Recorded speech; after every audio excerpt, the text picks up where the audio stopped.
Hey everyone, welcome back to another Tic Tac Taiko. Kuchishoga or Kuchishoka is the name given for the vocalization of the different sounds on the drum. They tell taiko players where to hit, how loud to hit, and every single taiko player I've ever met has learned basic Kuchishoga, which helps them learn patterns and songs. But I gotta tell you something. Kuchishoga sucks.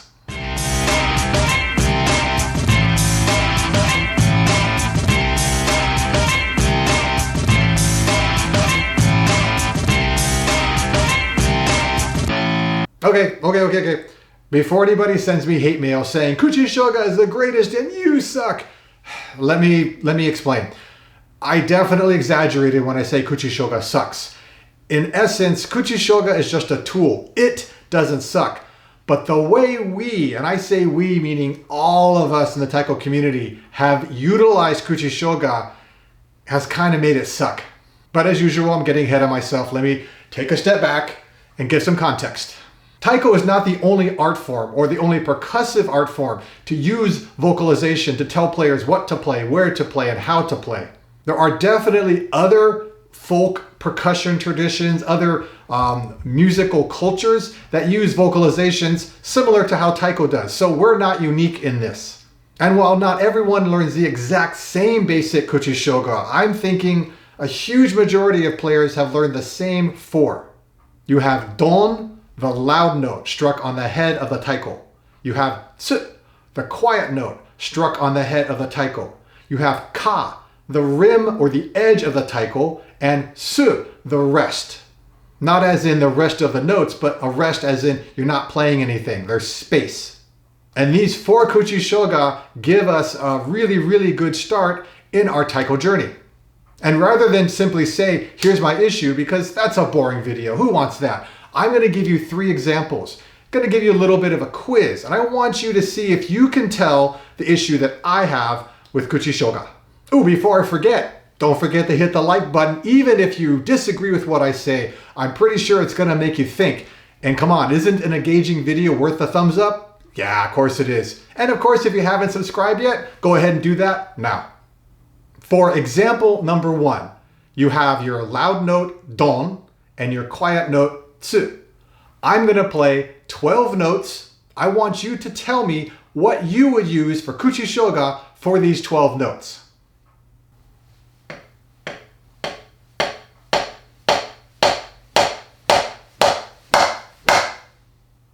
An alternative version would be like this.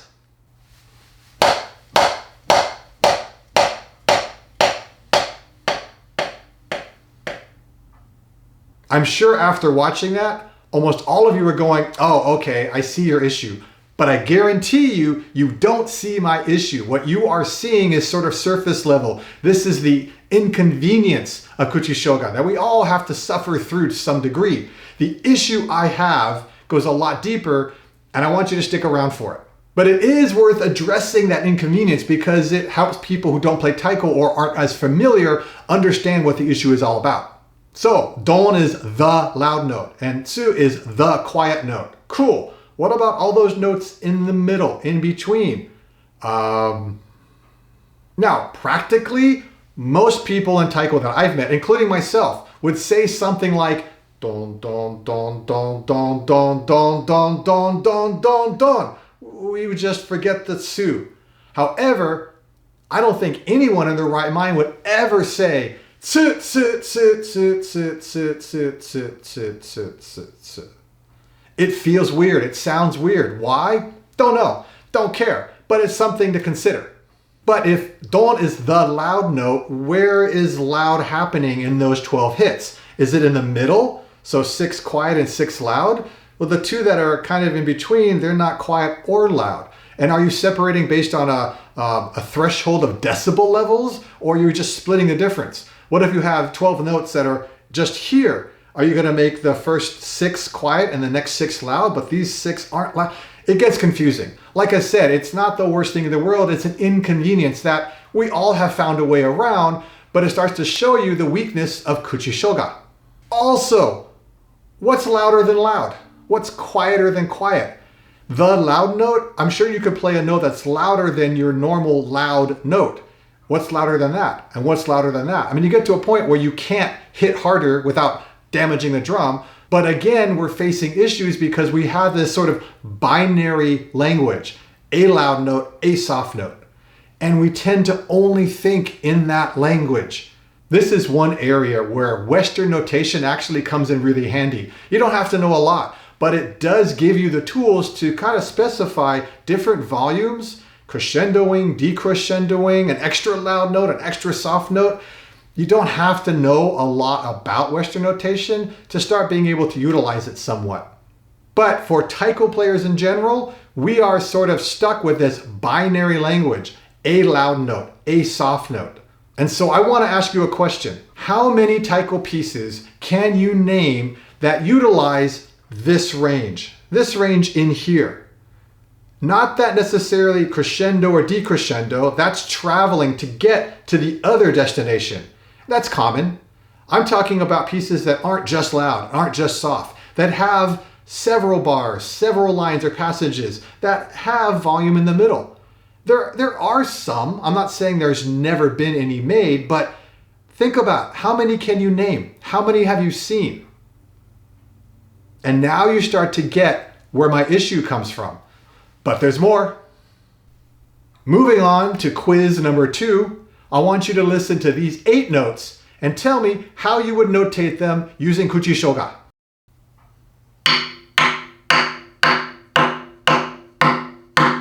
Alternatively, you can play this.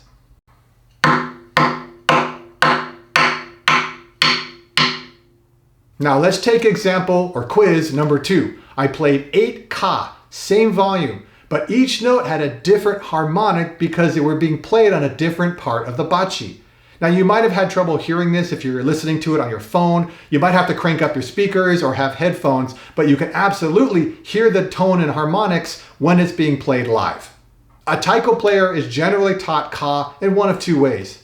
A, take the bachi, hit the edge of the drum, ka. Or B, take the bachi, try to use the last inch or so of the bachi tip and use that to hit the ka because it has a sharper, more piercing tone. Either one is fine. But once we've learned ka, we tend not to think anymore, ka is ka, except ka can be much more than ka. And that's what you heard in the demo. Now, if someone were to say, how would you use Kuchishoga? Personally, I would say, ko, ko, ko, ka, ka, ka, ka, ka. But you know, I'm thinking about this all the time. How would I write that down? I don't know, but that's how I would at least say it. But again, here's my issue. Ka is ka? No, it's not. There's lots of different ways to play ka. And if you're purposeful about what part of the bachi you're playing with, you can do something cool like this.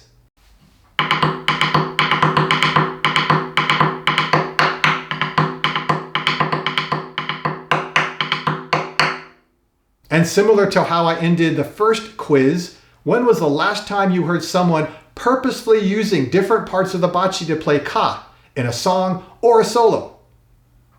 As for quiz number 3, take a listen to these notes and tell me, how would you put these in terms of Kuchishoga?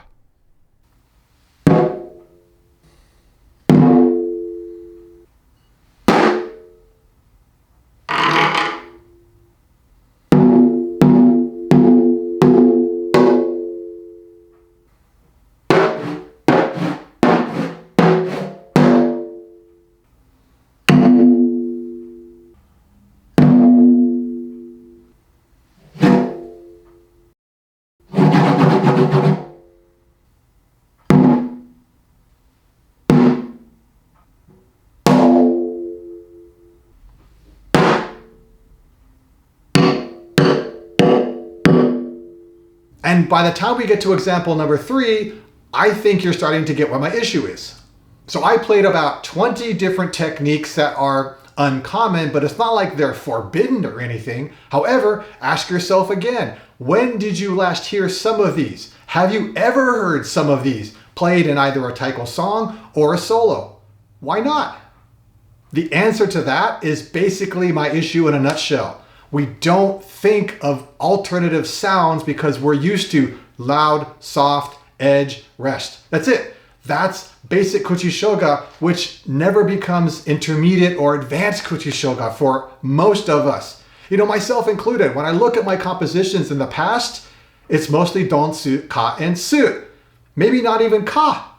There might be some alternative techniques or some weird stuff in there, but I have fallen into this trap more often than I would like to admit. And I'll bet most of you, if not all of you, have fallen in with me. Look, yes, we play an art form. Big sound, big motion. Okay, not all can be loud. Maybe we have some quiet to even things out. But what about all the stuff in the middle? What about the harmonics? What about those other sounds? Where are they? Why aren't they more prevalent? There are some people who almost treat this like dogma. This is what I learned from my teacher. This is what I play. This is the truth. Stop it. Don't. No, it's not the truth. That might be stylistic, but it is by far not the truth. And others just haven't questioned what they originally learned. They've just gotten kind of stuck in this rut. And there's a lot of stuff you can do in that rut, but there's so much more you can do outside of it. And that's my issue with Kuchishoga. If you look at every single Taiko composition globally, we're talking the thousands of tens of thousands, I don't know how many. There's a lot of variety. But here's the thing, here's my theory anyways.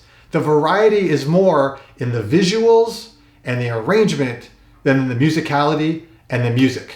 If you watched 100 Taiko compositions and you did this, you would probably see 100 distinct Taiko compositions. Cool.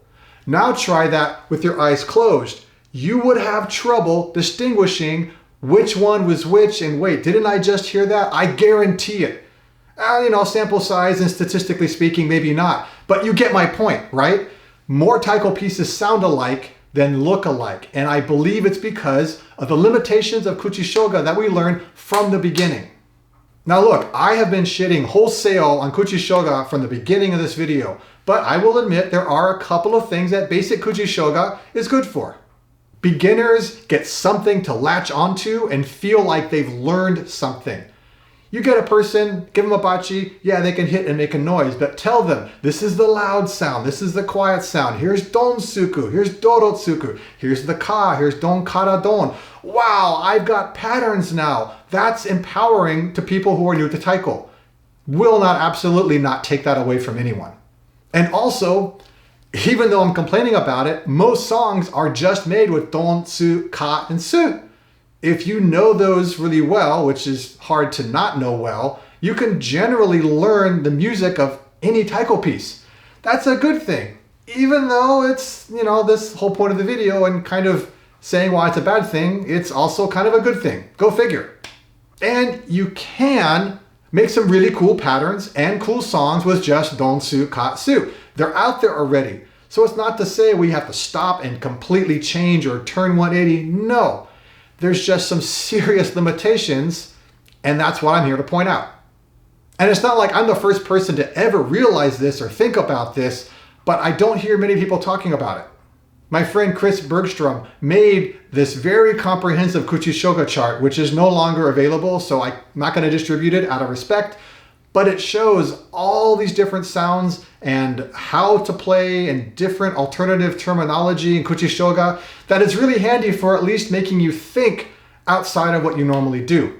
I encourage you to come up with your own alternative Kuchishoga. Why not? Even if you don't come up with 20 different sounds or 20 new techniques, even thinking of what this would sound like, because you don't normally play that. Or what is this sound? How would I consider that sound in Kuchishoga? Just starting that brain exercise is so valuable. I'm always saying, let me know what you think on the comment section below, etc., etc. But this time I really want to hear the thoughts from the Taiko community. Where do you stand on this? Do you feel like basic Kuchishoga is everything we need and I'm exaggerating and making a big point out of nothing? Are you finding yourself kind of like, boom, mind blown, I never thought about it. You have a great point. Are you on one side or the other? Do you think it's individual responsibility, a community responsibility? Is it a big deal? Is it not a big deal? Whatever. I would love to know what the community thinks about this. And maybe, just maybe, we can collectively move a little bit more towards the creative side of Taiko playing and not get stuck in don, su, ka, su. And just when you think you have it all figured out, what would you call this?